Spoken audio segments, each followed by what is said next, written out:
saging. Ilalagay po natin yan dito sa ating nilagang pata. Ayan po ang aming ulam ngayon ni Mika. Nilagang pata. Craving sa pata ang Mami Lola. Ayan. Thank you mga mahal ko. May pamais tayo para mas masarap. Parang bulalo. Char.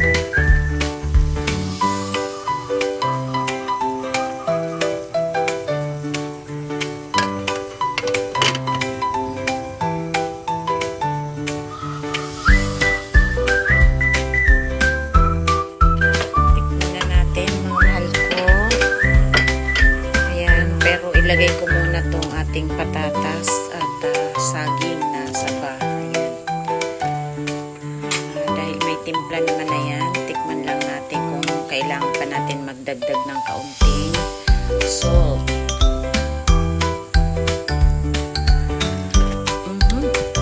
Wow, perfect na. Hindi na kailangan. Maski patis, hindi na. Ayan.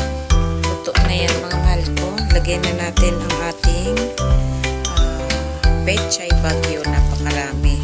Hindi ako magra-rice ngayon. Promise ko yan sa sarili ko. Yan lang mga gulay ang aking kakainin.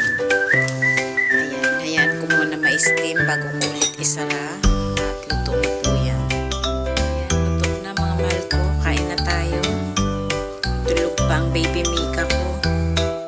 Kain na tayo mga mahal ko. Sausawan ko yung patis ng chili garlic. Tapos mayroong kalamansi. Tubig lang po ako. Mamaya na ako gawa ng coffee. Ayan, no rice ako. Kasi ang daming gulay po dyan.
Buto na lang po.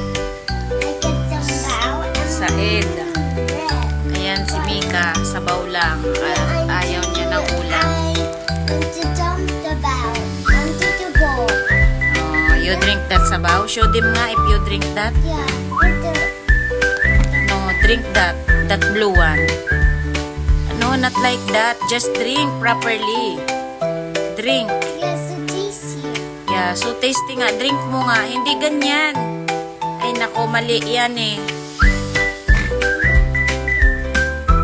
Not like that nga.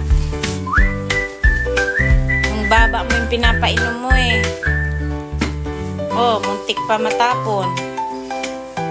Drink it properly. Hold 2 hands and then up it up to your mouth. Just like that. Perfect. You got it.